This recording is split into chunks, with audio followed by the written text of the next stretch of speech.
I hope everyone enjoys my Biden hat. Poo-poo pee-pee. Poo-poo. All right, That's gonna be my so source. do you guys want to go first, or since if you don't have opening statements, we can Well, go? let's do introductions first, I guess, because that's what. Okay. Okay. My name's All right, Harrison. wait, hold on. Let me. All right. Yeah, you go. All right. Hello, everyone. Tonight we're gonna have a pretty epic immigration debate. Classical Liberation. Follow us on TikTok. Will be your lovely, beautiful mod today. Profit app. Go follow me on TikTok. Will the debaters introduce themselves, please? I'm Harrison, or Xi Jinping fan page. I'm here to argue for immigration. All right, I'm Braden or David Ricardo fan page, and I'm pro-immigration. My name's Sam, and I'm anti-immigration. Net zero. My name is Generic Trash. You don't get to know my real name, and I am anti-immigration. Will the debaters give their opening statements now, please? Harrison, do you want to? Yeah, I can give it. All right. Nativism and anti-immigration sentiment are as old as the United States itself. Since the inception of this country, nativists have screeched about the threat the immigrant poses to this nation. In the late 19th and earliest 20th century, the nativists were sounding the alarm about the threat Germans, Italians, Irish, and Eastern Europeans pose to the nation. Today, the nativists has turned their attention and spite towards the Latino, the African, and other third world migrants, as they like to call them. Do these immigrants pose a threat to the United States? Do they harm more than they benefit us? Well, my opponents would argue yes. Their stance is rooted in irrationality. The facts are immigrants are overwhelmingly a net positive for the economy and benefit U.S. workers greatly. They do not pose a threat to us culturally or socially, and it is up to my opponents to demonstrate why we should care at all about demographic change. It also appears universally true that immigrants commit lower crime rates than U.S.-born citizens.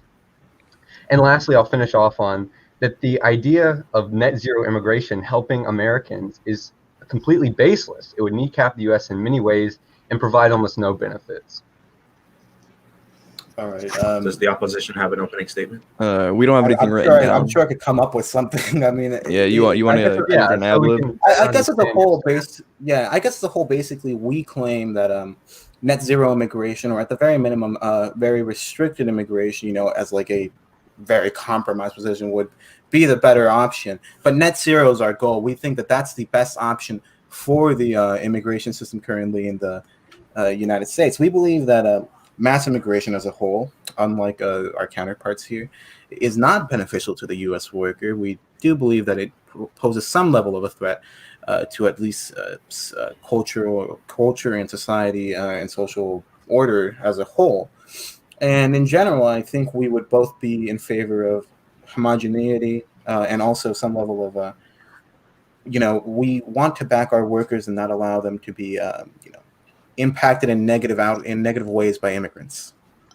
Sam, do you want anything to add, or? Right. Yeah, I'd say both economically and socially, there's a harsh, the America takes a hit. All of our workforce takes a hit. We stop recognizing neighborhoods that we grew up in. I mean, diversity is not our strength, and I'm here to argue for that. All right. So in what way do they not? In what way? Hold on, wait. Well, with those opening statements, I will set a timer, and you guys can have at it. That was Okay. really not needed. Okay, In what way if I could get, in what way do immigrants hurt American workers? Oh, well, in a Okay, sense, you can go ahead, Sam. I'll let you go. Okay, sure. Well, I mean, it's common sense, and you can bring up your sources. I'm sure we have ours to counter it, but when you have a surplus of workers, wages go down. It's Okay, hold on. Okay, supply and wait. demand. I have a question. So you just said supply and demand. That proves our point exactly. With an increasing demand, there comes a necessity for increasing supply. With increasing supply, that creates more jobs. So how would that lower wages? Okay, sure. Let's take a look at that. Now, do we have? Workers are not known for Harrison, creating wait. more jobs. Let Harrison. We don't have a surplus of jobs right now. Yes, okay, hold on. We always have a surplus of Wait, jobs. hold on. Wait. 1 million more jobs than there was people Wait, hold on. filled. Hold on, wait. Everyone, like one person talk at a time. Don't talk Yeah. over each other. Okay. You'll get Okay. Harrison, cancers. go. So Go ahead. the point that there wasn't a surplus of jobs is just incorrect. Pre-COVID, there was 1 million more jobs than people to fill them. And the bit on how a surplus of labor doesn't necessarily reduce employment or wages, as immigrants come into the country and as they spend their wages on food, appliances, cars, whatever, consumption generally, businesses have to match this demand. So they invest more in production facilities and jobs in creating more jobs for native workers. Sure, I get the point to say And they, that you increase the supply, Okay. you may increase the demand. But the general point would be, you look at these specific effects. Most low-wage workers are not going to be creating jobs. Low-wage immigration is generally the big part that's argued against. And we're against high-wage immigration, too. We can get into that later. But right now, sticking into this point, low-wage workers are not going to be the ones who are here coming to innovate. They're going to be here to take jobs. Now, there's going to be more buying power. I'm not saying that there's not going to be more buying power in the hands of certain immigrants. But we don't think that counteracts the negative effects that come from like lowering wages for the individual workers or losing jobs for the individual workers in low wage areas. Harrison, I got this. Okay, so the only group of people that wages actually affected were high school dropouts, and they only saw a 1.1% decrease in wage. That's when you don't take into account geographical migration. When George Borjas took into account geographical migration, you did see.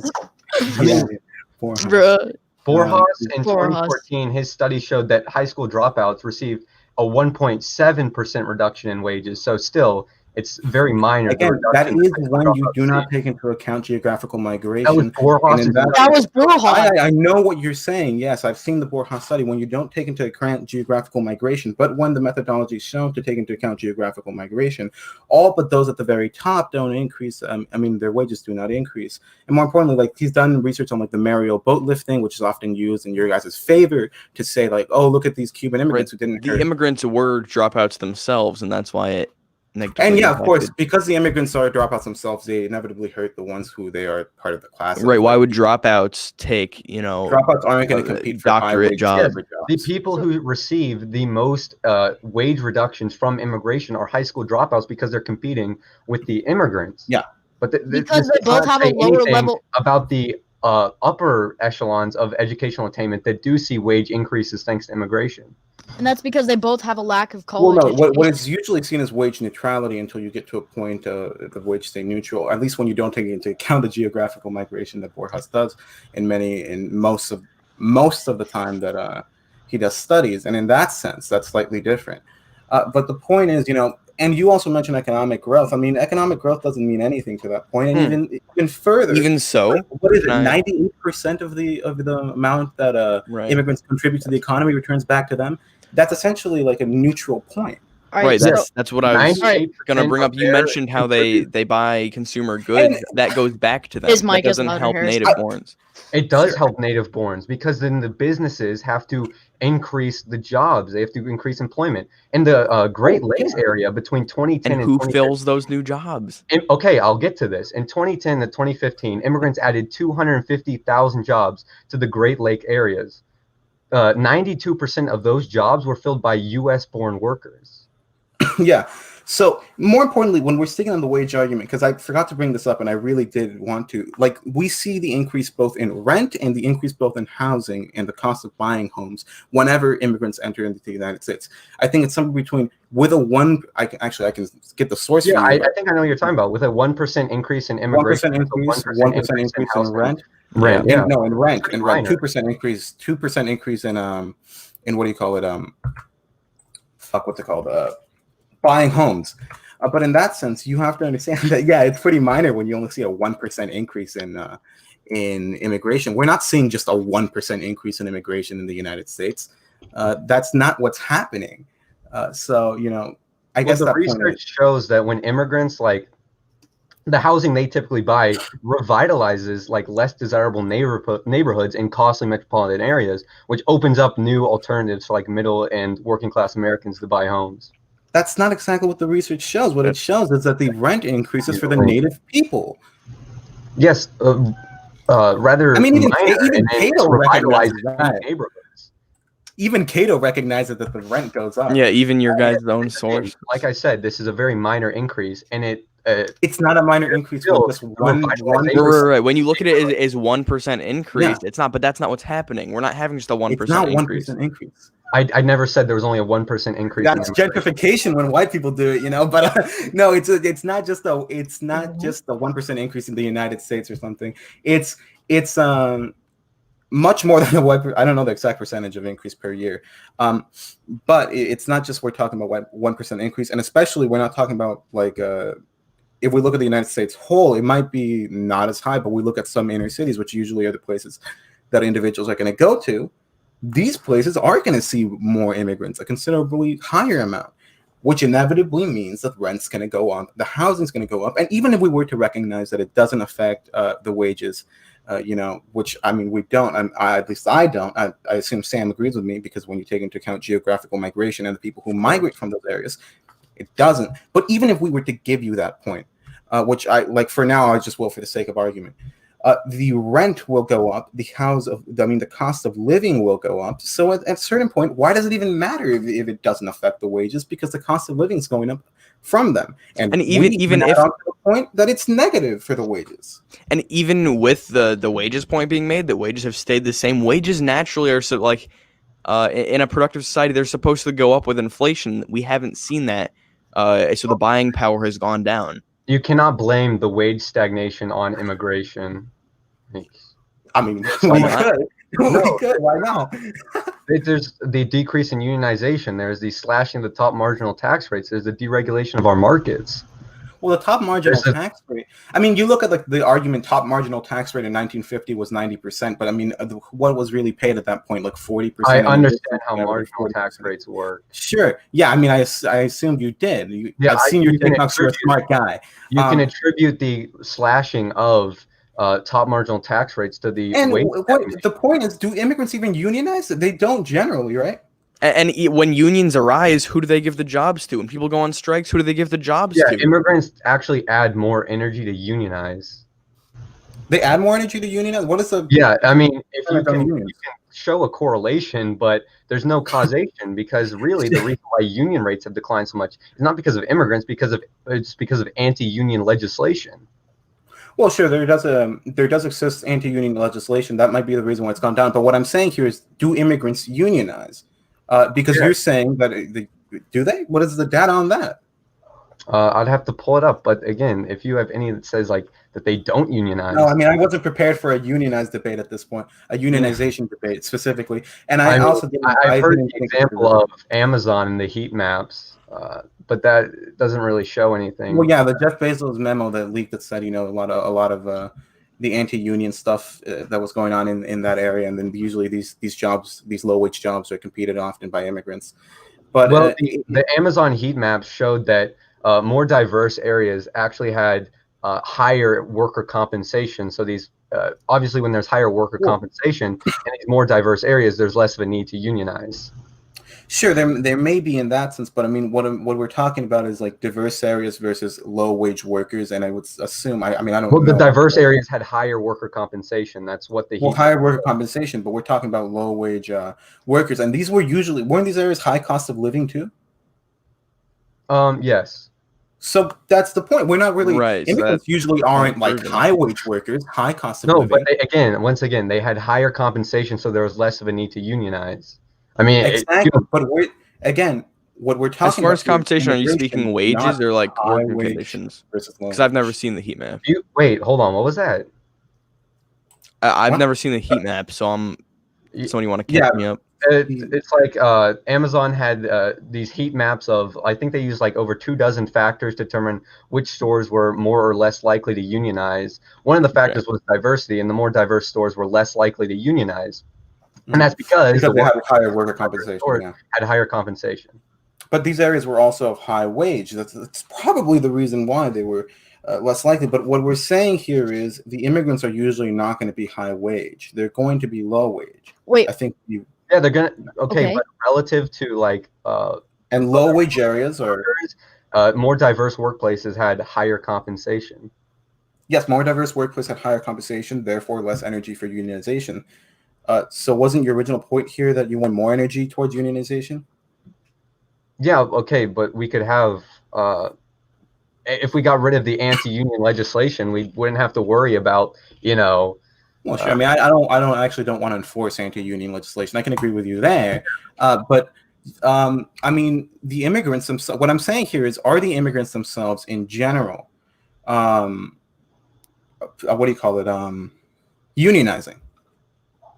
I would have to look more specifically at like the data, but I would put Yeah, I more mean, I'm gonna be honest. I haven't looked too deeply into that data either. laws, not And just because anti-union legislation plays a factor into wage stagnation, that doesn't take every accusation away from immigration. Like, that's unreasonable, and you have no base for that. Yeah, I mean, it seems at this point's like kind of useless. It doesn't go towards either of our point. And when you also, like, another point that I wanted to bring up of the higher compensation thing is, when you have a higher cost of living, you're going to see higher compensation, but that doesn't mean that like necessarily a higher wage is going to be beneficial. You could have a $60,000 job in like LA and a $55,000 job in like Auburn, Alabama, and you're probably going to do better in one place. So that can explain a huge amount of that. Right, and you said it yourself best. Correlation is equal causation. Yeah, but The the point being, Yeah. a huge amount of these areas with diversity, right? We're LA, like a huge, we're like LA, we're like Chicago. A huge amount of these areas with diversity. So the point would be for that we probably should make here is, these areas are of higher wage. They also have higher compensation and they have higher diversity. They're less likely to unionize, but when you have higher wage and higher living standards and higher cost of living, it kind of like that, those 2 points kind of cancel each other out. Now all we have is more diversity, more immigrants, and less unionization, like the LA construction workers. But how do immigrants directly lead to a decrease in union? No, I guess I'm just going to your point just to kind of say, like, we're not trying to prove that immigrants are a cause for less unionizing, but we are saying, countering your point a little bit, right? The point that you made originally. So you're not even going to contest that immigrants decrease unionization. What is the point here? No, we do. I mean, I would say that from the data that we've seen at the very minimum, for example, on the LA, I think it was the LA construction workers. And I'm doing this a little bit off memory because I didn't expect going into the unionization debate right now. But I know it's the LA construction workers. You see the unionization rates not be as high, and you could blame it on the fact that they're compensated better, so there's less need for a union. But when you look at living standards, that evens out the higher wages and also the living standards. So therefore, now you have higher immigrants. And sure, this is correlative, so it doesn't mean causative. But in that sense, we should still pay attention to a correlation when it happens, and then determine if it's like a causation. But I don't think you can deductively show its causation. Yeah, you wouldn't be able to deductively show. Well, you can't show its causation. Yeah, it would be almost impossible to show its causation. But I think we right. So why are you making the? No, what I'm saying is what we've seen in correlative factors is that that when we see more immigrants in these areas, you see less unionization. Now we can do with that as we wish, but we're looking at these areas and we're saying, well, the justification for that originally was, and this was just to the point of him saying, well, I want more unionization, and I was just trying to bring up the fact that the immigrants aren't unionizing, and he was saying high wage jobs. Yeah, well, no one is unionizing, not even immigrants. Native workers aren't unionizing. And okay, that's fair, but that doesn't help your point at all. Okay, well, no, because then if we can show that, hey, you had said before that native workers are unionizing, there's other factors to play here. So do you agree to leave behind the point that immigrants were unionizing? Say that you were wrong on that. Did I say immigrants were unionizing? I think I said I'm pretty sure you were. Okay, I think you said as wages decrease, there's an increase of chance that they unionize. As wages decrease, but the problem is, and he was pointing out the fact that the high wages and the high compensation is the reason why they're not unionizing. But as I said, well, that was specifically about Amazon. I'm not sure if that's broadly applicable to like. Well, yeah, I don't know about the broader unionization. Amazon's a pretty big thing, right? To unionize, which doesn't actually correlate to. Yeah, I only know specific scenarios. So I know the construction workers and I know the Amazon specifically. And in that sense, I don't know the broader area on that, but the energy towards unionization, the immigrants don't seem to be unionizing. The Amazon memo pretty much. And the native workers aren't unionizing. Amazon. Yeah, but I'm saying are you still contesting that immigrants lead to more energy towards unionization, or that they unionize more? I think at one point you did say that they unionize more. I recall that from memory, and I'd have to look specifically at that after the debate. But Yeah. again, I don't think you can blame immigrants on the decrease of unionization, and I don't think you're actually making that claim. So we're I'm not making that claim. you made the claim that they do add to We're just trying- unionization. They Yeah, we're added just Which is trying to why go we're against refuting what I that. We're not arguing that they We're trying to decrease. attack your point here. Right. I'm pointing out a correlative thing that we're saying too. I'm not necessarily saying that this is because of it. I'm both pointing out the correlation, and I'm trying to say, oh, your point's not correct, or at the very minimum, if you said that, I don't remember if you said exactly that they're unionizing or if they're putting energy towards it. I wouldn't agree with either, but especially the unionization part, like if they're unionizing themselves. Okay. Okay. So I mean, we can move on. All right. I see that this is getting kind of. Wait, hold on. I see that this is getting kind of stagnant. You guys like move on to something else. Kai is being ruthless in the comments. Jeez. Do we want to move on to? I'm not looking at the comments. I want to look at that. Kai. Kai. No, don't listen to Kai. Kai Please is ban quiet. Why would you? No, no. Why would you say that an increase in like ethnic heterogeneity? How does that hurt us? Well, I mean, I guess the point is. I mean, I guess we'd bring in Putnam right now, right? Yeah. Okay, go ahead. The Putnam studies. Baseball alone. I mean, yeah. Putnam, the Harvard political scientist, he found. I do have this written down. Forgive me for not memorizing it, but let me try and paraphrase here. Their regional differences in crime were directly linked to diversity. People have a lack of social trust in a diverse society. People are less likely to vote. People are less likely to donate to charity, work on community projects, and a whole lot when their society is diverse. All right. Researchers from Princeton took that same data set that Putnam used, and they found that the association between diversity and trust is better explained by differences in residential stability and economic conditions. I mean, yeah, sure. I've seen some level of study on that, and I've heard of those points before.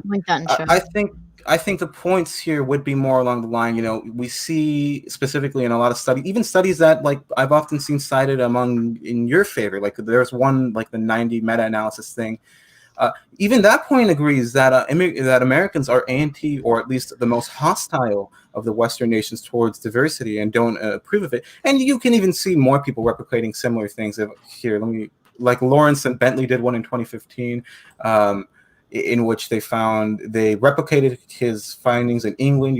There's many areas in which these specific analysis have been taken, and you also see the fact that like we see the collapse of the EU. You see the bringing forward of nationalism in Italy. You see the election of Donald Trump in America. You're seeing negative reactions to this immigration movement. There's hostility towards diversity. All right. And whether you want to agree that's right or wrong, that at some point is some level of understanding that we kind of don't like it. All right. Harrison, let me get this. So, countries with more immigration are actually typically more favorable towards immigrants. And if immigrants and diversity negatively affected us, then those countries would have a negative perception of those immigrants, but they don't. Well, that's not necessarily true. That's not it's not necessarily true that just because something benefits us, it's good. Do you think Reagan? That's not what I was saying at all. What I was saying was just because we like something. Hold on. What I said was argument that as immigrants come in, there are negative pushbacks from the people. Braden provided data that shows actually countries with more immigrants have more favorable views towards immigrants. Well, sure. So you made the argument at Populum first, and then don't worry. I got you. I got your point. My point here is that more along the lines of what do you guys think then the cause of Brexit and the cause of Trump's election and rise of populism in areas that are now seeing much more immigration, diverse immigration specifically? Why did those things happen?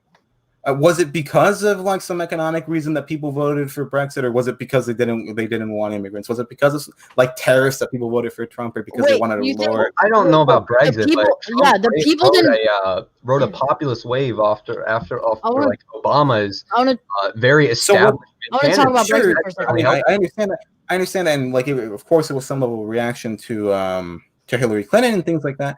But do you think that the election of Trump was not? I mean, the massive landslide in the Republican Party. Certainly Trump used bigotry to help get him elected, but I don't think that's broadly applicable to immigration's effects on the people. Or I know what we're talking about here is more about the social thought, first of all, of individuals, and more importantly, whether individuals view immigration as good or bad. Now, I don't know about the specific study here. I would like to see which specific areas it mentions, because often enough they mention white immigration to white countries. Like in Europe, there's a lot of white immigration. I'm going to look at this afterwards, and then I can get back on to you guys about it. And I'd like to maintain some level of talk after this. Right. I mean, you threw a source at us, and we can't. I can't really just look and read your source right now. But I get it. Yeah. And in a further sense, what I'm trying to put across here is, it seems that at the very minimum, Xi Jinping and I agree that the reason, or one of the huge reasons why Trump was elected, was because he had some level of, I'm going to use your guys' terms here, like xenophobia or something. So in that sense, why is it that the Americans are reacting in that manner? Why is it that Americans have, and in general, every area which is starting to see immigration, like Italy is one of the main examples. We're seeing huge rise of right-wing populism there. Poland is another example. Each of these areas which keep seeing immigration, they see a rise of either populism on the left with like Bernie Sanders types, or populism on the right with Trump. Harrison, I got this. I would say it's Okay, wait. So, are you asking us why people are xenophobic? No, I'm not. No. Well, I guess if you want to call it xenophobic or whatever, I don't. I mean, if you're going to really go ahead, care. whatever term you like to call it. All right. So, Term so I think fear mongering has to do with it, but it's totally irrational, and there's no substantiated claims to back that up. Wait, so if people are xenophobic, how would that be positive for social cohesion if people already have a negative view of certain individuals who are coming in? Wait, can I say something right quick? I don't mean to be biased or anything, but the negative seems to kind of be making an argumentum ad populum. If you could try to keep it cohesive. There's also research that shows when these different ethnic groups intermingle, that the rates of bigotry actually decrease. So keeping us segregated is not when you are within those of a different ethnic group, you're certainly going to have a more positive view on it. I mean, I know. Right. I mean, everyone knows that, but at a certain whatever is close to home will be popular. If you live in a black neighborhood, you're not going to have I feel like you're less likely to have a negative opinion of black people if you were raised by black people. You know what I mean? Yeah, so if you're raised in a diverse culture, lower rates of bigotry. Sure, but in that sense, I mean, what we've seen here is when you are relating things to your childhood and towards home and to those types of things, you do see bigger positives. But I guess the point would be most people grow up in used to grow up in homogenous communities. Now it's not quite as much as homogenous, and it's slightly different when you're talking about being surrounded by you're a white guy surrounded by black people, and therefore you are. So the familiarity heuristic. Yeah, people feel comfortable around people that are similar to them. I mean, it's That's a little why bit people different. marry people that are similar to them. They befriend people that are similar to them. Argument against immigration. For example, if you have a white guy surrounded by black people, they're probably going to be more accustomed to black people. But it's different when you're talking about a divided society and a divided city, in which there's 20% blacks, 20% Mexicans, 20% Asians, and I don't know, whatever left white. And that's not a surrounding of yourself with certain culture, unless you segregate, which I would say most humans do, in a somewhat natural sense. I mean, they do. And I mean, I bring up the whole New York City idea that it's not a big melting pot. They separate into neighborhoods. You have Chinatowns. You have Little Italy. But those aren't specific to Chinese people. That's just an area of recreation. Where Chinese people settle? No, they didn't settle there. They just went there to. Sure, they didn't settle, but you get the point that there's almost a division of individuals within cities. They're going to settle with people of their similar cultures. We're not going to deny that, but there's still and what we're saying is I guess the distinction is we don't think the intermingling of those cultures is a positive, and we start going alone. Why? I mean, if they naturally don't choose to intermingle, then how could you say it's a positive? People feel comfortable around those that they're. There's think programs. You can say objectively I feel comfortable around white people. That's not something that. Well, I'm not white. I'm not white, bro. I feel comfortable around Mexicans. I said me. But, no, I said me. Okay, so that's you. That's Said anecdotal. I. I mean, you can see. No. I'm saying objectively, you can't say that. I'm not saying based on my Yeah, you can say experience. that. I'm not saying. It's just a little bit of a joke, bro. Yeah, objectively, you can't say that you only feel comfortable around like whites or you only feel comfortable around that. There is different subjective opinions among all individuals, And there's a subconscious preference. Yeah, I mean, I guess we not always though. For New example, York, it's generally found that people like those boroughs in New York, and as they more integrated, how is that? What negatives came from that? Wait, what happened? I didn't hear that. What negatives came from these different like boroughs of ethnicities intermingling?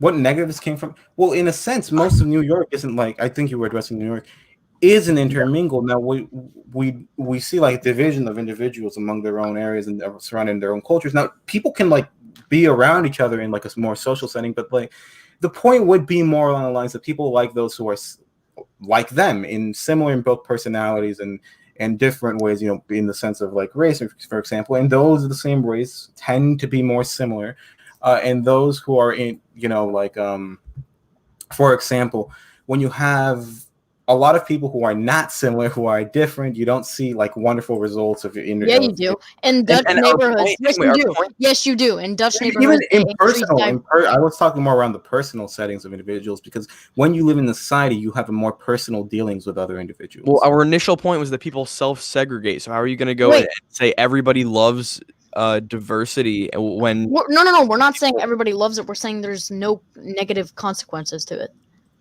There's no negative. The dislike of individuals don't want it. Besides, people just don't want it. Yeah, we're not going to stop people from segregating, but naturally, as these groups like as they integrate, they become more accepting of these other cultures and ethnicities. It's just a matter of time. Being surrounded in a culture and seeing different groups which each hold a different massive share of the population, as we see currently in the United States, integrating. When you talk, and usually what most studies dictate is when people are living and growing up around blacks and those who are of one monoculture around them, even if it's not theirs, they assimilate to it. And I would agree with that, but we don't have like one monoculture in the United States anymore. Okay. Not and how are you going to say all these cultures, if they're around each other more, it's going to work out when we have race wars right now in 20 years? We know empirically that they do work out, though. I mean, if you can attribute again the social capital going down, and just because there's systemic racism doesn't mean like culture shouldn't mix. Systemic racism, sure. I mean, just that I guess the point that we're making is like the decreasing of social capital will probably be one of those points that we make as a negative among individuals, and furthermore that like disdain that certain race groups have for themselves. You see it with individuals. Individuals usually are surrounded by people of their own color. It's not like. Okay, so we're not saying like there's no familiarity heuristic, and we're not saying that. No, I understand we should force people to be together, and even if it is natural that you go by yourself, we shouldn't restrict people from going near each other. I don't want some people might have prejudices. Yes, you do. You're anti-immigration. Not when you are in the United States. I'm not a segregationist. Yeah, but you say that as both a segregationist. We don't want people coming into our country. That's different from saying I would like to clarify this for the audience. I am not a segregationist. It kind of sounds like it. So what's the difference from not letting people in? I would segregate myself. Okay, that sounds kind of racist, but okay, what's the difference between segregating? Mexicans, bro, chill. But yeah, go ahead. What's the difference between segregating and not letting people into the country of different culture? Because it seems like you like. There's a difference between. Okay, sure. You like to point out that there's people like the same culture, right? So if there's different cultures in the United States, why don't we segregate them? That seems to be your main point. So you kind of have to concede that you are a segregationist. No, I don't believe in forceful interactions with like the. I guess again, time for my libertarian moment. I don't believe in forceful interactions with the state, and that the state should therefore forcefully remove people from their property if they own said property. That should be the decision if a person wants to live with their own homogenous community to do so. I'm not a segregationist because I don't want the government to interact with individuals and force people out of their homes or force. Right, but you're kind of forcing people to not get a better opportunity. No. Yeah, you are. I don't want to make the Americans. If you're talking about immigration at the expense of us. I'm sorry, there's a huge echo that I just heard. Did you guys hear that? Trash, can I Well, ask you a Profit question? F. Who is that? Yeah. Well, so do you believe in privatized segregation? I guess voluntary segregation. I mean, So, like in a capitalist Yeah, structure, you'd be privatized for segregation. yeah. I believe if Alright. somebody says I don't want black people in my store, they should be able to do that. If I I assume agree, it's yeah. not All right, white perfect. people. So, Harrison, do you want to Okay. contend then? Okay, that was my question. That was I mean, my question. Like, I'm crap. against discrimination laws. If that's I what you're would asking. say that it's sort of like a closing statement on this like culture section that yes, sort of like familiarity is very important to like what you want to be around. And by introducing these cultures and these ethnicities, there are lower rates of bigotry, and we are just generally more accepting of other cultures when we intermingle. By keeping segregated, that doesn't actually make us more favorable to these groups. It actually makes us more likely to be racist and all that kind of stuff. So I don't see Okay. the. Well, if there's no one else here, I don't see the the inherent. But there's problem with already that. other cultures in this country. Again, well, we're not talking about removing other cultures. We need. I don't care. Well, you're saying we should keep cultures separate. Wait, hold on. Yeah, You're if saying people we want should to keep separate their cultures- Wait. If people want to voluntarily separate their cultures, as me and him both believe will be done voluntarily, they should be able to do so. And I would be perfectly fine with individuals living separate from each other, like if they're black and they're white and they don't want to live near each other. I would want that. I, as a Mexican, would be in favor of separation from whites and from blacks and from Asians in a certain community. Not to say that I can't interact with Asians and blacks and whites, but to say that if I'm going to be surrounded by people, I want it to be by people of my own Well, culture. could you at least agree that when different ethnic groups mingle together, that would reduce their racial biases towards each other? I'll agree. Let me word it in the way that I would agree to it. When people are surrounded by a monoculture, they are more likely to assimilate with said monoculture. But we don't live in a society with one culture. We live in a society with many cultures and often in many different cities. But if you have a white man surrounded by strictly black people, they're going to assimilate to that culture almost certainly. But that's not going to be most of the cases. So I have a question. As we introduce other people to other cultures, but that's not going to be an issue. So you're not for assimilation. You're for people coming here, speaking their language, and all that. Are you going to talk about Hold language on. barrier? I mean, Please if you want to bring up language, there's the fact that All like, right. No, I really would answer my question. Answer my question. would like to address. Are you wait, not Sam. for assimilation? We are. yes, I am for Yes, assimilation. we're Not for forced assimilation. assimilation, though. It just occurs naturally. But then your idea is let's bring in other cultures. That doesn't fit. We're not assimilation. forcing people into the country. We're saying if they want to be in the country, that's what there's we. such thing as Okay, but your whole argument is that if we different should, cultures or the come in people and should sort of- come in from different cultures so that we like that culture more. Yes, but we're not going to force them. No, We take some that exist in the current United States and some from that is coming into. It's not like one culture is erased and one culture is preserved. There's intermingling. Wait, okay, so I have a question for Trash. Okay, so Trash, you agreed that there's different cultures in the United States, correct? Within the United States. Oh yeah, there is different cultures. Yeah. All right, perfect. So why don't we segregate them? Because I don't believe in voluntary interaction. I mean, Why? Like, they're already here. In order to stay logically, in order. Maybe if you don't interrupt me, I can answer your question real quick. You did answer my question. You said you are. No. Okay. I said because I don't believe in involuntary, and then you said why? Wait. Let me answer the question.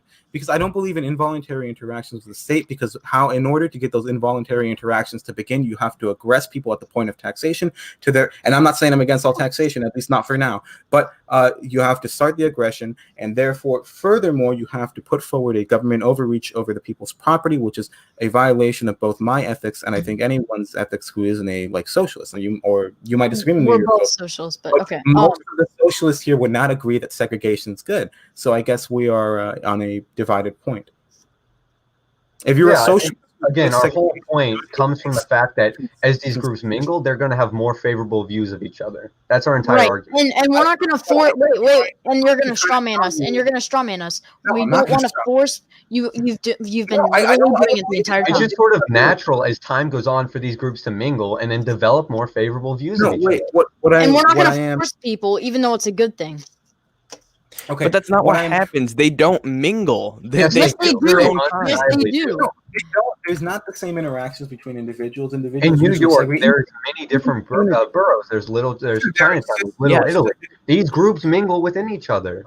In Dutch neighborhoods, they don't even live with each other. I don't.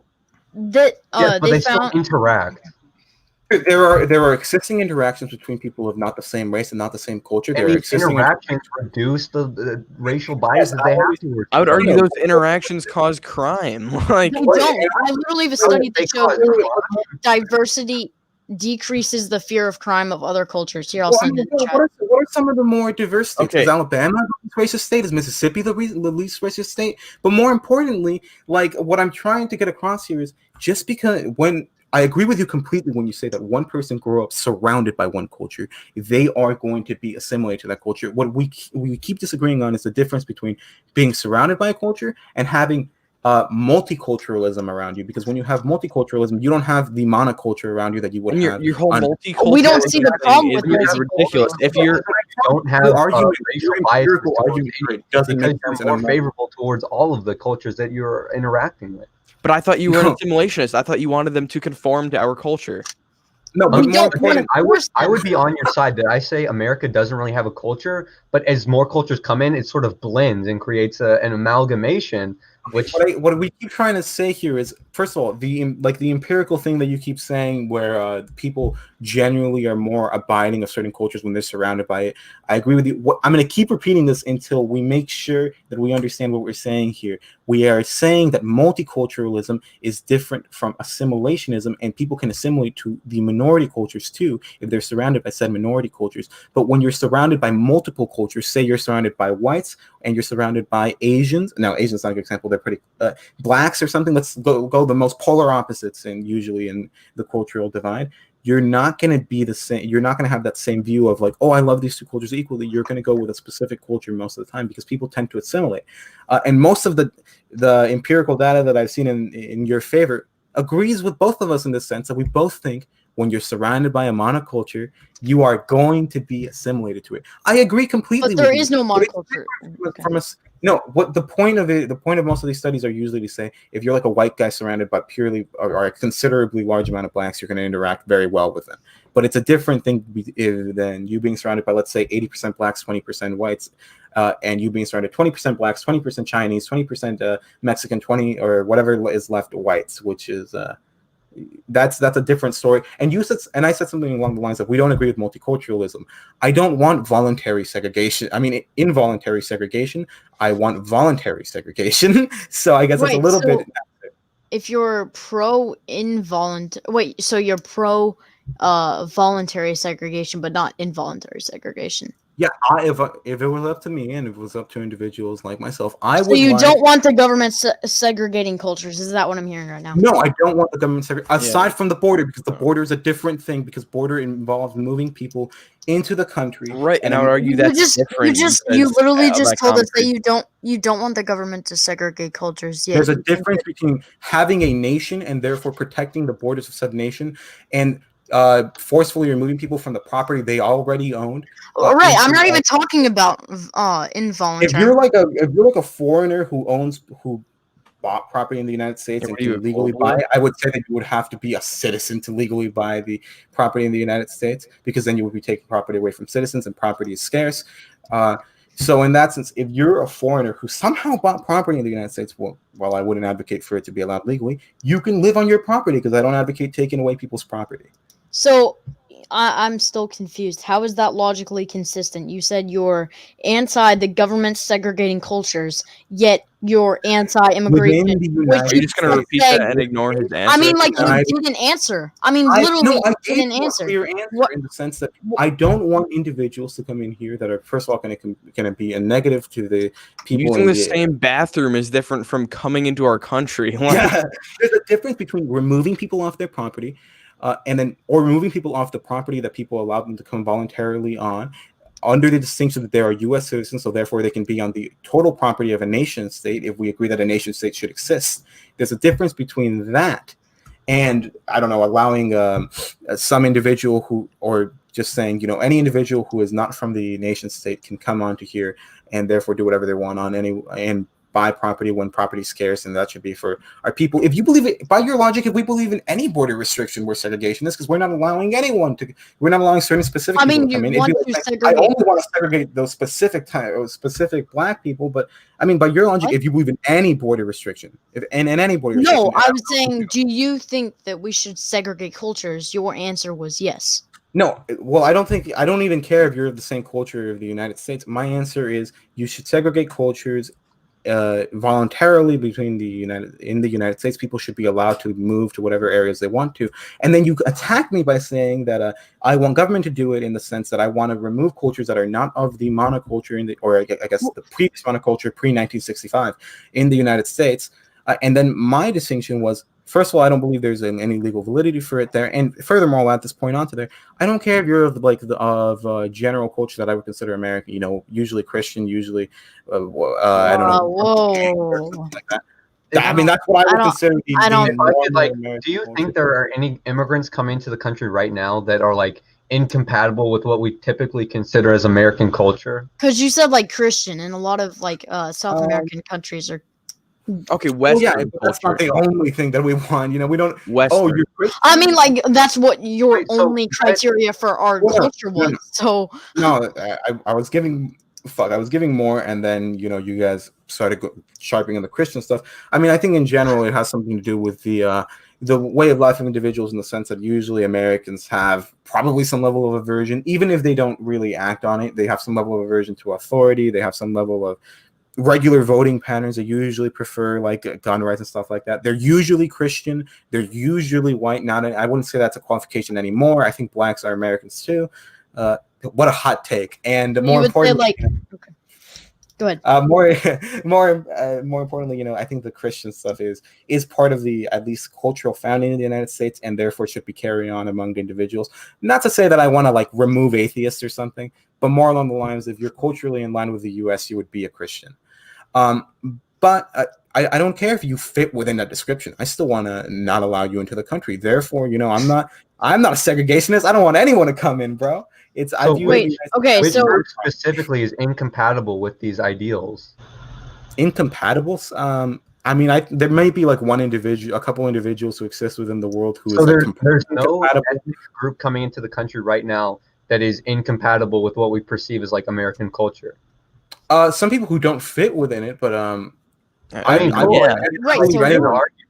none of these new immigrants coming in from Latin America or Africa are incompatible with like American culture. I totally agree. Well, I would say incompatible would mean that they would never be able to move, or never be able to make the decision. Maybe I could clarify that like these groups' values don't align with like. Well, there are some people who have values who technically don't align. You have to think about it as it's not just one person coming in. It's not just one family. It's like massive portions of them going in. Groups. Yeah, I mean, are they going to be that quick to give up their culture if they're coming in a big collective opinion? I don't think every collective opinion agrees. I guess that would be my distinction. And sure, there are some. There will be some individuals who inevitably. Wait, hold on, guys.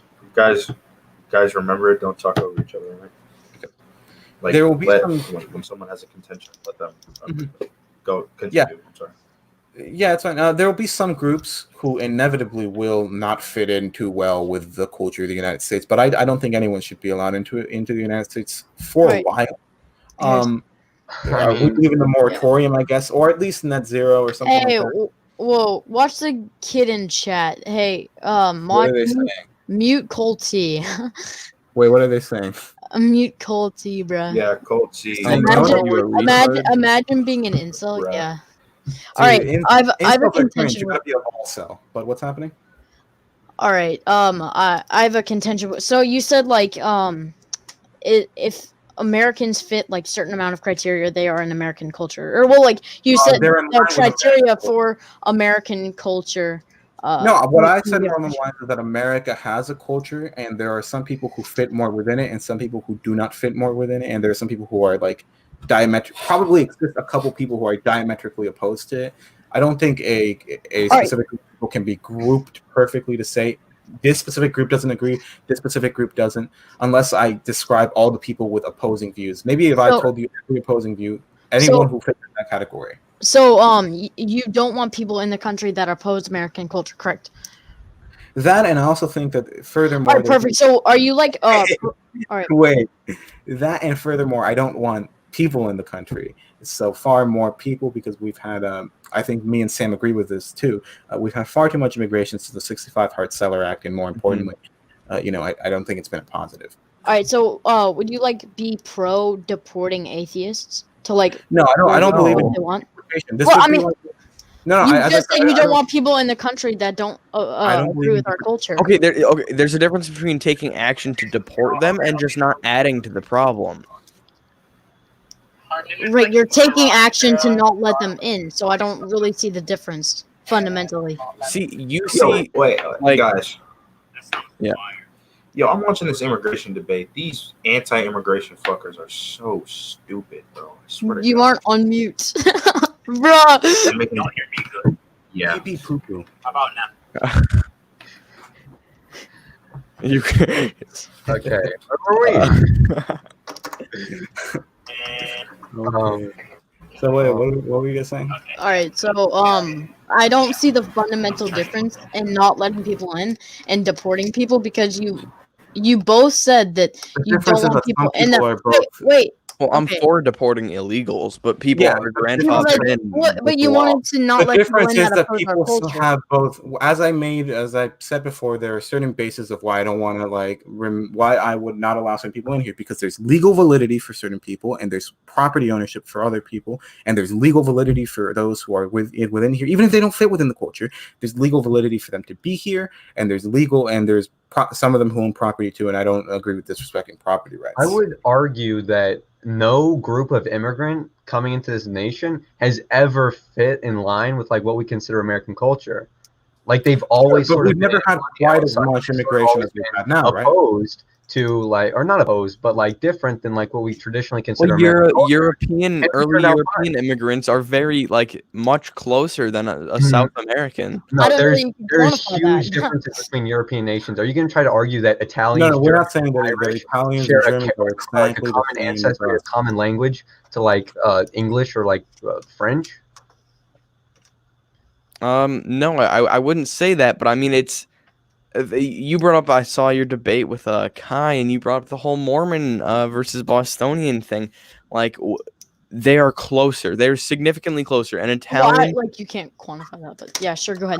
Sure, you technically can't quantify it, but you can make some like distinctions to say that there are some values that we hold very dear to us, and they Right. also yeah, Well, what? Who's the we? immigrants in Who's the early we? 20th Who's they have the we? same faith. Americans, They that's look similar. They. culture of America. The immigrants You're coming making in that the claim? early 20th century didn't have a common ancestry, didn't have a common language with the people who are Oh, yeah. currently residing within No. the United Yeah, States. I'm not And saying we they- turned I'm out not saying fine. they didn't have a- Wait, no, yeah, we're not saying they didn't have a common ancestry. There is a difference between Italians and Anglos and stuff like that. What we're saying is, first of all, there's never been quite a quantity, and also when you look at the certain values that they had, I say if you put down like a what do you call those Venn diagram, there'd be more commonality between the American, or I don't know, the Americans and the, let's just say, Italians, than there would be between the Mexicans and the Americans, or like, I guess more drastically, like, I don't know, I think Mexican's probably pretty drastic, Asian or something like that, there'd be more of a difference. But the point here is also the volume of immigration, and there's never been quite the same volume. I mean, and also a considerable amount of them return home. I think it was like a third of the European immigrants return home. So I mean, if a third of Mexicans were returning home, or a third of Asians were returning home, or something like that, we'd be talking about a different story. There's a chance that Wait, I so would you'd not be pro-immigration if a third of them were There's legal? a chance that I wouldn't be quite as radical in immigration. I wouldn't be like, oh, we're going to import a huge amount, but I wouldn't be. Maybe I wouldn't be quite as radical if since 1965, a third of them were returning home. So would you argue that America has ever had a set like culture? I think there can be No. shifts in culture. I wouldn't argue that there's ever been one culture that's. So what set. does it say I would about say we have a. culture and how it relates to societies if the Sure, most I powerful understand nation culture to is- ever exist is one without a defined culture? I And it is said that- built on I- immigration and multiculturalism. I agree with you that the culture can change. I'm not saying it can't. What we're saying is first of all, such a drastic change since 65, and also the mass volume of the amount of people who we're having in here, and also the negatives that we see from the economics, and furthermore, the negatives that we just see in general in the social capital of individuals is not, in a sense, favorable for us. We can talk about allowing a certain amount of immigration if we didn't have the 1965 Hart-Celler Act. After like some level of a moratorium on immigration or net zero at minimum, we can then talk about allowing more immigration, but that's not something that that's not the point we're at right now. At least Well, I think you're acting like we have unprecedented amount of foreign-born people in the United States, which is untrue. In the late 19th, early 20th century, there was a higher percentage of foreign-born people residing within the U.S. There was a higher percentage of foreign-born people, and I'm not saying that there wasn't. The problem is how many of those individuals usually left to their home countries afterwards. It was about a third. I mean, when you say European immigration, more importantly, the ones who made up a huge amount of it, the Irish and the Italians and those types, a considerable amount of them returned. If we had, let's say, our numbers now percentage-wise, and then a third of them returned, as I said, different story. But we don't have that. And we're not talking. That's why the point that people often bring up of like, oh well, we used to have immigration in Europe and that shit. That's a different story than the current immigration, I guess, scenario we're in now. And not to concede anything, but I do want to mention that they think they've cornered us, the culture, but they've yet to explain how it's good for the economy. Like we didn't go anywhere with that. We talked about unions and then we stopped. I think wait, hold on. If we want to talk about how immigration is good for the economy, we can do that. I mean, Okay. Yeah, we go into the economy. Right. So how is it bad for the 20 minutes, okay. by the way. How is it bad for the economy? Oh, it's not bad for the economy. It improves the economy, but most of it returns back to them. What we're saying is No, we don't. It's bad for native borns. All right, perfect. Okay. So wait, Harrison, let me get this. So illegal. How do you think they're getting this wealth back in return? Wages and benefits. Wages and benefits. Okay, so like public benefits or just like benefits from their company? The benefits that they get usually from their company. Well, then why aren't you? I don't see the problem with putting in work and then getting benefits back. That's not like a contention with like because it's not doing us any favor. We don't owe them coming here and having a better life. Like right, but they're putting in wages for the capital owner. You're trying to shift the thing onto us now. What we were doing here is trying to dispute the claim that you made, saying that they help the economy, by saying no, they don't help the economy. In fact, if anything, they're neutral. No, I mean, I think normally people contest this, but we can look at employment, which obviously there is even employment increases to native workers. We can look at wages, like we already brought up, that the vast majority of American workers see wage increases. And we contested wages too. We don't agree on that point. And then we brought up the rent point to say that the cost of living goes up. What does housing have to do with what we're talking about? That in general, cost of living of individuals who live in these communities, especially in communities that are going to have high amounts of immigration, their cost of living will go up. And yes, as the economy grows, that's what happens. Yes. Yeah. But the point, well, in general, we see with a 1% increase, 1.11% increase in housing. We've been over this, and as the economy grows, cost of living is going to go up. That's an inevitability. Cost goes up, but the problem is that usually when cost goes up in the economy, when we see an increase, we would also see the increase in wages. At the most that we can wait. So wouldn't this increase in wages also have helped native-born citizens?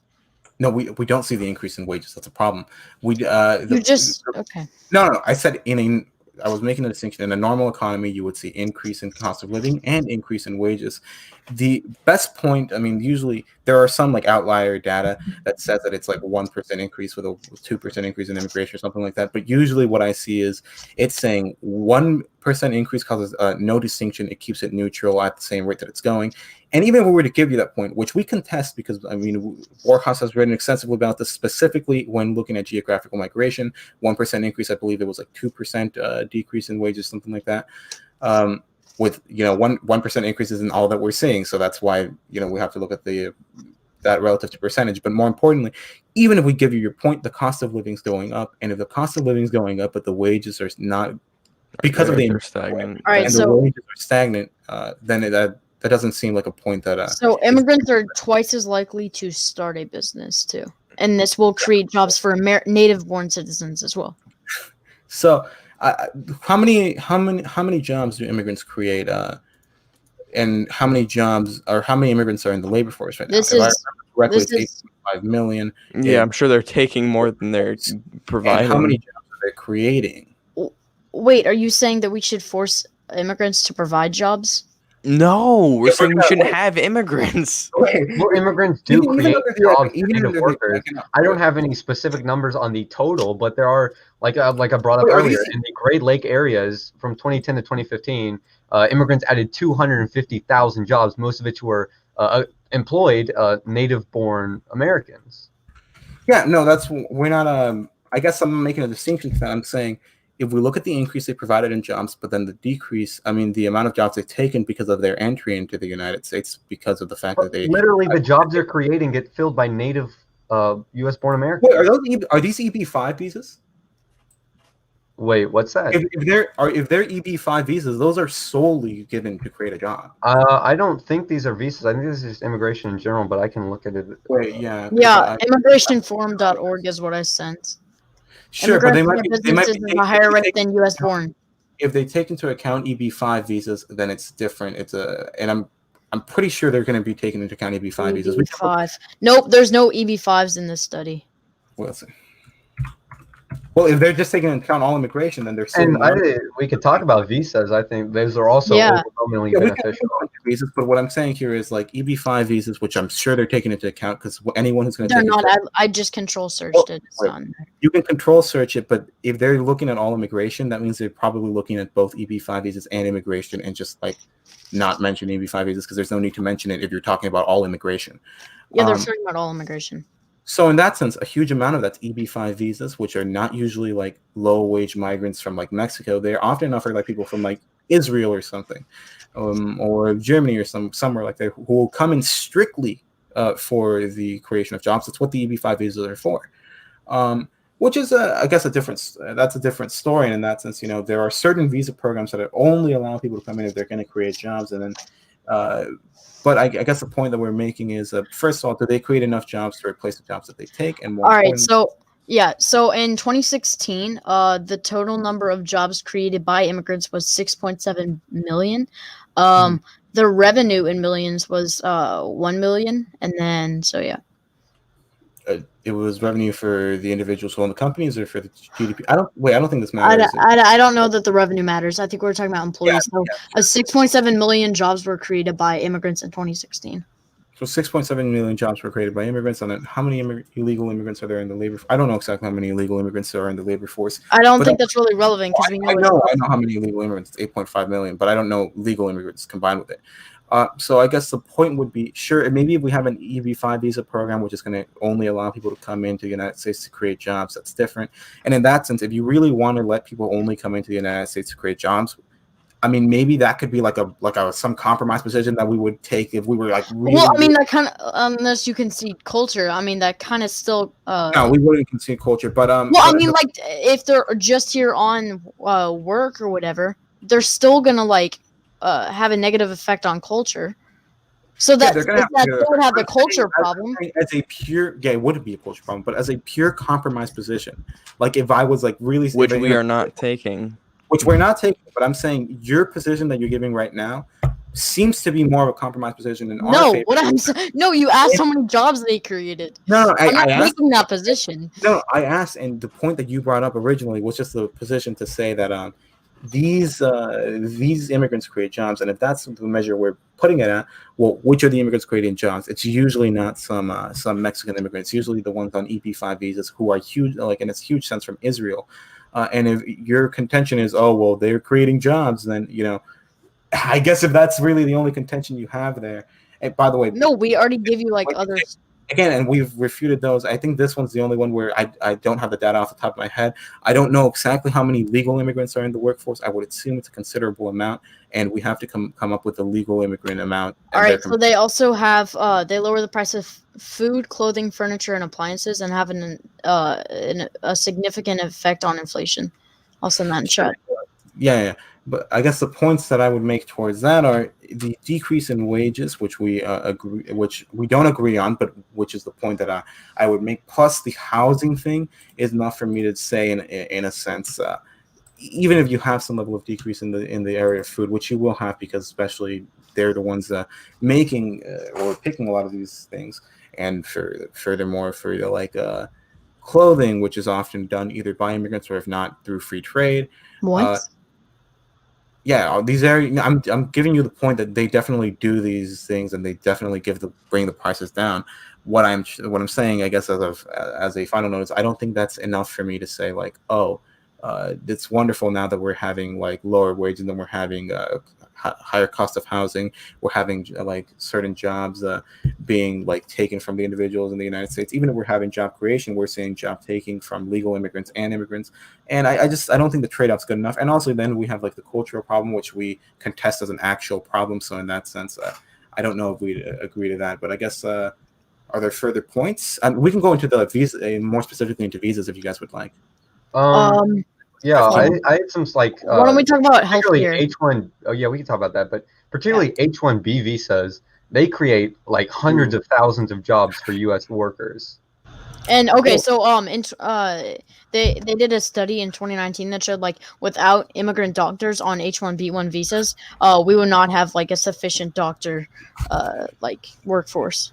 So the thing with doctors specifically, I mean, you look at first of all, you look at H-1B visas in general. They often say that there's huge restrictions for H-1B visas, and that we wouldn't have that it's super hard for them to get a job, and it would be super hard for STEM majors to get into these areas.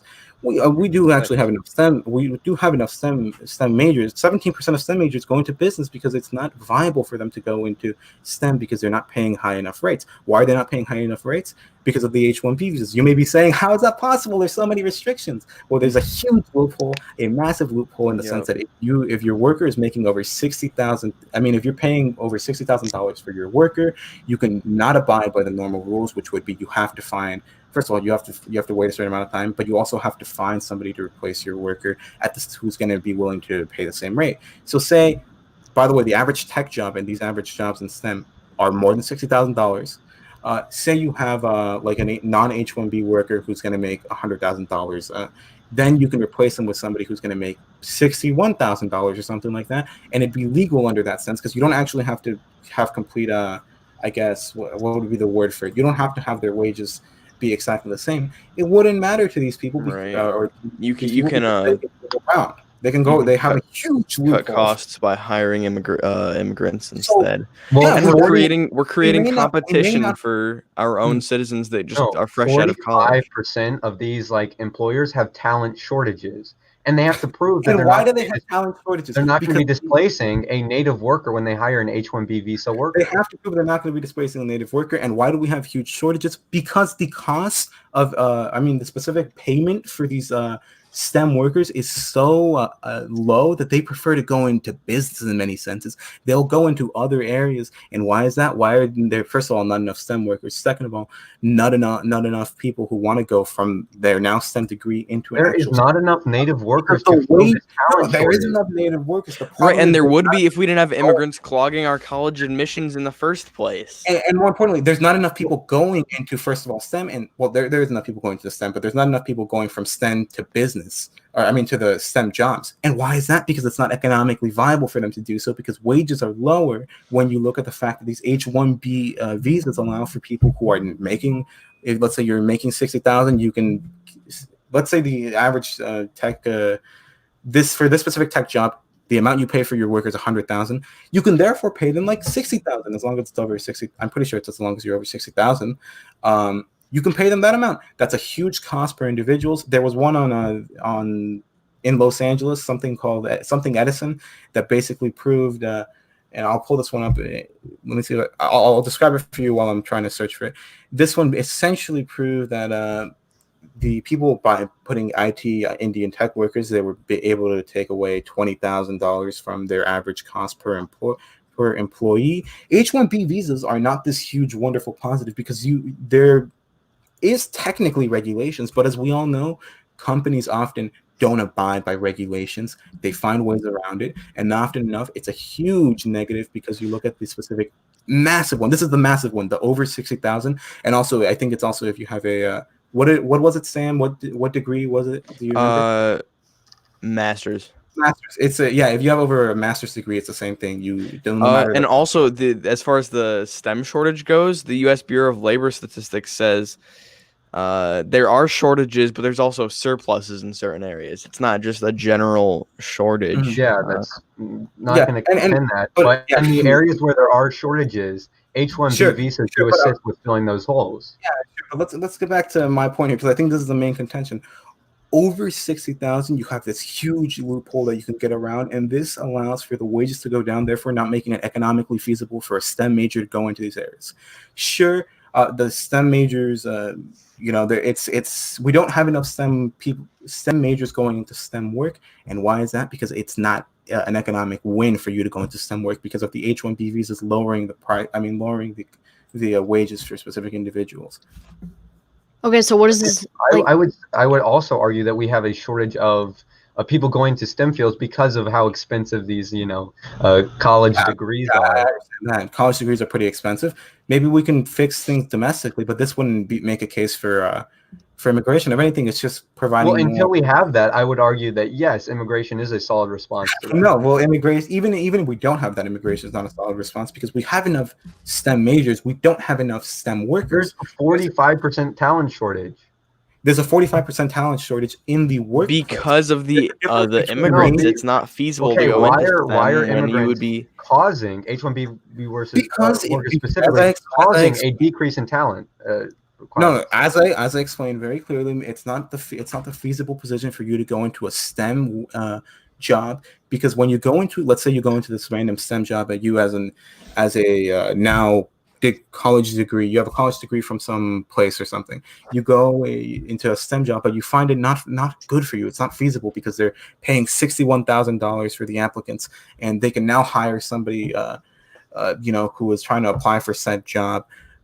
Even though usually it would be like $100,000 that job, and now they can hire some like Indian tech worker for $61,000 because it's much more feasible for them to do it. Plus, they don't have to abide by that regulation anymore that we put into place for them. If we, let's say, took away that regulation and made it so that any like whatever it is, you have to pay that essentially like within a $1,000 frame. For the worker and the non-worker, maybe even less than that. Maybe you have to pay like within $100 frame. The immigrant H-1B thing would probably shrink, and then the amount of talent we would have would go massively up. So that's how immigrants are hurting the talent. I don't see the causation between The causation is that the specific. I mean, if you know you're gonna be if you know you're gonna be like fired and why are the wages so low? Because when you have, let's say, a job that in certain point before 1990, before the H-1B visa program was installed, this job would cost, let's say, $100,000. Now with the first of all, at first there were very limited restrictions. The restrictions that we put into place now, specifically for Right. So you said like H-1B visas, they're like there's a loophole and they can only pay the immigrants. Right, and they can only pay the immigrants or they can pay the immigrants like $61,000 a year, correct? so if the job already pays 60,000 or up, they can cut costs by hiring an immigrant for less. Yeah, hiring an immigrant for less. Okay, so like spending over $60,000 a year on your employee, you can cut the cost and hire an immigrant now for less. You don't have to hire. So it's not feasible to go into this workforce as a native born when you're going to get undercut for an immigrant anyway. So they're hurting our skill force in the first place. Like you can also look at there is evidence that points to like the presence of H-1B visa holders is associated with lower unemployment rates and faster earnings among college graduates. And there's higher graduation rates among immigrants. You can find probably some studies that say that, but it's very clear here. You can have a high and we do actually have a high amount of people going into STEM degrees and not have a high amount of talent, as you put it, going into STEM jobs. And why is that? Because but like immigrants have higher graduation rates. I'll put that in chat. Maybe immigrants are H-1B visas, and then they also they as a whole contribute to the increase of graduation rates. So that's yeah, schools with typically more immigration have better graduation rates for native U.S.-born Americans. Is this for colleges specifically? It's high school. High school, okay. In that sense, yeah, maybe, but that doesn't go against what I'm saying originally, which is we can see, and I'll look at this afterwards because I've heard the opposite, but I don't know. I'm not going to contest that right now. You can actually see individuals and you can see the costs and the what do you call it? The hiring material. Fuck, what's it called? All right, so wait, so why don't The we wages. God, the Okay. wages of individuals go down. All right, so why don't we fix the loophole and not stop immigrants from You coming can in? fix the loophole, but you realize that that would essentially stop the H-1B visa program from being viable. No, it wouldn't. Yes, because Are now you saying wouldn't- the loophole is the only thing that's making it viable? it's a fucking huge thing. Yes, because guess what? Most people in the STEM field work for higher than on average higher than $60,000, which means there's essentially no regulation on that. Yeah, so fix it so the H-1B visa and then people get paid more than that. Essentially, what you're doing there is completely destroying the H-1B visa program, which I'm fine with. No, And, you're not. All you're doing is Wait, destroying. what? No, I I mean, I would have to look more at the effects this loophole has. Yeah. But, yeah, I can send it to you specifically. Yeah. Yeah. Here, it's specifically with an interview from a guy who worked on this in the Atlantic. He was one of the authors of this, and then furthermore, there are some more studies of him. Here. So, Would like, you guys contest crime? Like that immigrants bring more No, crime? I don't really We contest talked crime. about this and we said we weren't going to bring it up because That seems to not be a little bit sketchy. I wouldn't contest. Like the most that we could really find, the most that any anti-immigration person can really find is John Lott's data, and even then, that's like it seems to be an outlier and only in Arizona. So I wouldn't contest that to you guys now. Okay. Here I'll send you. Let me see if I can find this one. Where's the fucking? Yeah, this literally says there's a way to fix it. So why don't we Yeah. fix it and not stop? There's a illegal- way to there's a way to fix it, but the way to fix it essentially destroys. What do you mean essentially? Do you mean it actually destroys, or do you mean like? No. I mean essentially. Because what happens is now when you have, let's say, this huge restriction, which it makes people have to pay for very similar prices for the immigrants, you don't have this huge advantage that you originally had, which was 60,000. Anyone who makes over $60,000, which is a huge amount of people in the tech field, now you can undercut their like labor value by a massive amount compared to another person who's willing to sell their labor for much less. So in that sense, what you're doing, we could go ahead and do that. That would be a wonderful reform temporarily, sure, and we can go ahead and do that. The final distinction that I guess I would have with that, or the final point that I would point out about that specifically, is to say, yeah, we could go ahead and do that, and what it would end up happening is we basically would get what I want. So your compromise here, or at least your position that you're advocating for, is just going with what I want. What do you mean you would get what you want? This doesn't say we should stop immigrants from coming. It doesn't say we should stop. It doesn't say we should stop. But I'm saying doing that position would essentially eliminate most of the H-1B visa holders, because there would be almost no way to hire them, and it would not be feasible to hire them. But the loophole is that they get paid or they're underpaid. Yeah, they're underpaid, so make it so they're required to be paid more. Yeah, and what happens is the reason why these immigrants are so successful is because they're underpaid. If they were not underpaid, there wouldn't be such success of the immigrants. Okay, wait. How is underpaying? Baby. You guys have 10 minutes left. How is underpaying making them more successful? Because they get the jobs. Yeah, because they can get the jobs. It's much easier to hire them. Okay, yes, I understand that, but fixing the loophole so they're required to be paid more and equal to we can actual fix the citizens. loophole, but what ends up happening is when we fix the loophole, and I don't want to advocate for making them actual citizens, but we can fix the loophole, and let's say we completely make it so they have to pay the same price for the same individuals. Yeah, we should make the requirement. You know what happens then? The H-1B visa thing is useless. There's no use for it, because when you have tech workers who on average make more than $60,000 a year, when you have top 30 companies, the average rate for non-H-1B recipient holders in the top 30 companies is $115,000, if I remember correctly. And it is. Okay. Let's say if we patch the loophole, then we get STEM workers again, because there's incentive to, because they don't have threat of their jobs being lost to immigration. Yes, I agree so it fixes itself, and we don't need immigration anymore. Yes, no. I agree. We should reform the H-1B visa. But wait. If we make the requirements equal to those of citizens, then they have the same opportunity. Right. Then STEM workers will go back up. People will go to college for STEM again. We won't have exactly, and that's what you want. Yes. Right. And then we won't need immigrants. There won't be jobs from the fill anymore. I don't. I'm not as well versed on the H-1B program. No. But there's still a scarcity of jobs that we need those There immigrants. won't be if you. Okay, but there remove- won't be if you fix the H1. You can't show that. Jesus. You're saying like, Yeah, I there's would a common argue sense. that We don't the need a sky-high study tuition on that. costs That's are yes, you. bigger. Well, you can't say all the jobs will We're be making filled a once we logical perform this deduction one. right now. as because there will It's be not incentive logical. for native borns to go into No, that it's field perfectly- again. What? No, wait, then you can't say all those jobs will be filled because You said it's not logical. Doesn't mean it's not. We're making a logical deduction right now because 17% of STEM workers go into business specifically. A huge amount of them don't go into STEM, and therefore, and why is that? Because the wages are not competitive in these areas, and what makes them more competitive? Not allowing them to be undercut by immigrant workers when you have the H-1B visa program. I agree with your reform. Let's put into place your reform.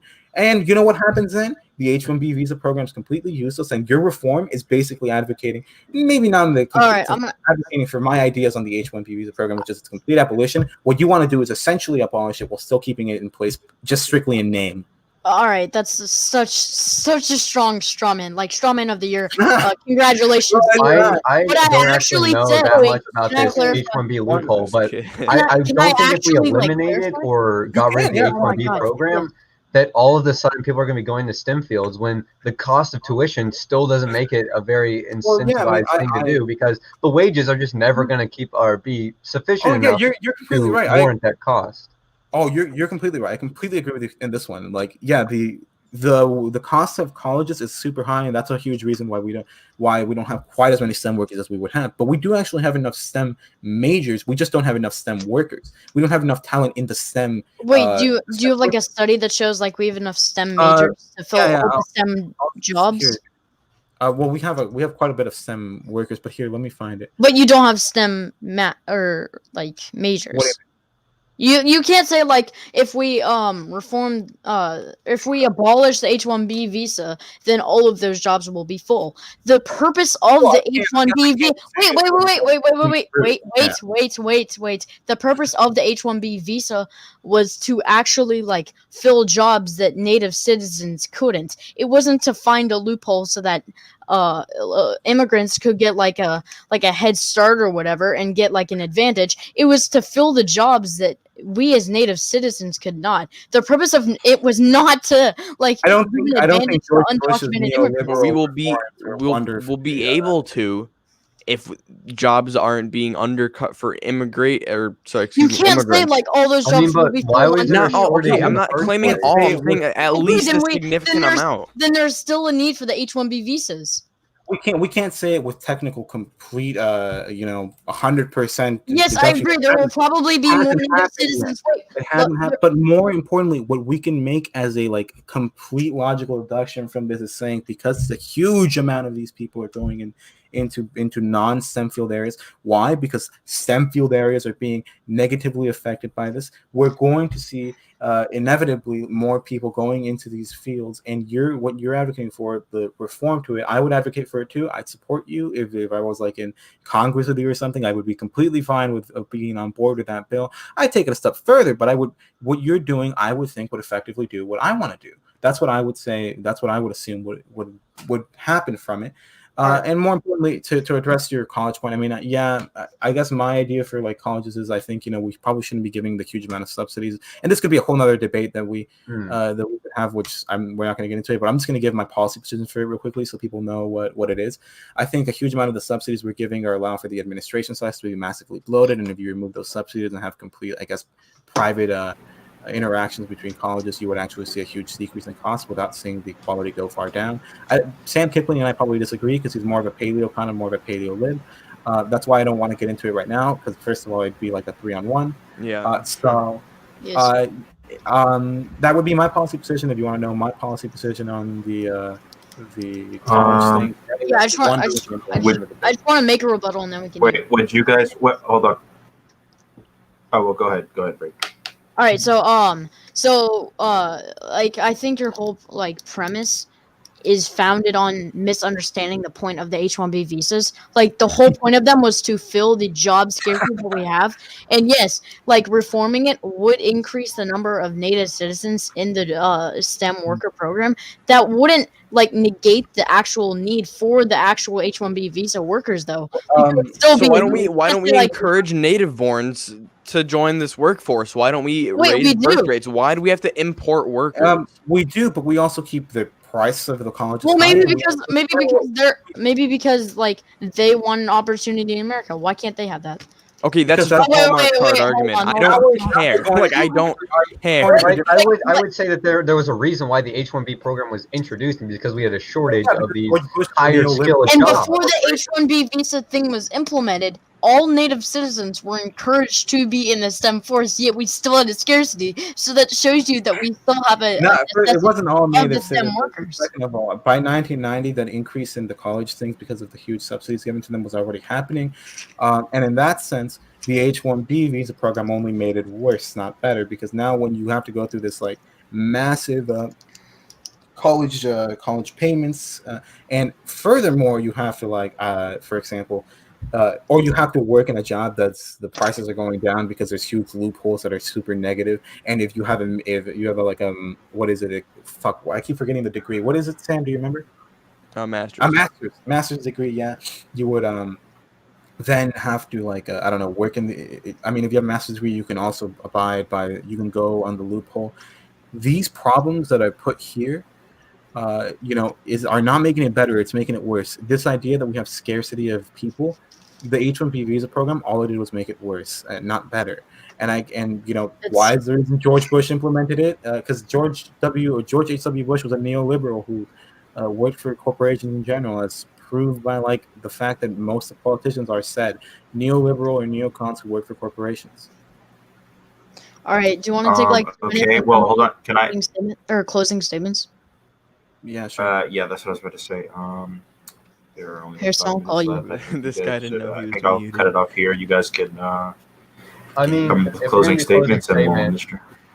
I don't think the anti-immigration side actually showed why diversity was a negative. Yeah. They were simply saying that familiarity. Yeah. Well, I think you guys went on the offensive, and I think we were trying to stay on the defensive on that point. Yeah. Okay, Harrison, I'll call you. Go on mute. All right. Hold on, what's happening right now? I'll give you guys like 5 minutes. You can come up with opening statements if you want, or we can just end it here. Wait, what are we doing? Yeah, what are we doing? Someone explain this again. We're taking like 2 minutes. Are you guys done? Hold on. Are you guys done? My closing statement would be like 3 sentences long. I don't need to draft. Yeah. Wait. Okay, but okay. Well, hold on. Also, real quick, off topic. Well, Nat O. I don't even like. He's been to every one of my debates, and he's been so supportive. Do you have a TikTok or something? Like, I want to follow him. Okay. Wait. I'm pretty mean to us. I don't know. If you guys are done, go ahead and give closing statements. Yeah, I would say that they did not properly demonstrate why diversity or demographic change is necessarily a bad thing. I don't think they really explained away the huge net positives economically of immigration, and I admittedly don't know that much about the H-1B program and the specific loophole we were mostly talking about. I'd have to do more research into that. Okay, well, I guess our closing statement is I think the diversity point, we stayed on the defensive for that because we started off on a huge offensive. So yeah, we didn't prove it, but we also rebutted your guys' points.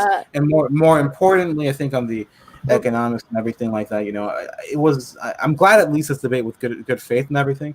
But I think the whole point of the H-1B thing is usually a negative. I don't think there's huge positives to H-1B visa programs, as you guys may have figured out from this debate. And in general, I would say we were right on some stuff. You were wrong on some stuff. It was great. It was epic. So go ahead. I would say we handled the economic portion pretty well. I'll say, you know what, we didn't have much to come back at you as far as culture. Yeah, I'll give that to you guys. And I think we're kind of neutral on economics. I mean, economics, I would say we handled that very, very well. I would say there's pretty hard. Yeah, I don't know, but it was fun. Well, I mean, we spent the whole time talking about H-1B visas. But yeah. Whoa. Well, in that case, I'm gonna end the stream here. Thanks for watching, everyone. I think it was an interesting debate, definitely. Have a great night. Biden 2020. Very epic gamer moment. Is it over? No, he didn't end the live yet. All right. Well, Sam, do you want to do like a Hey, can you end the live?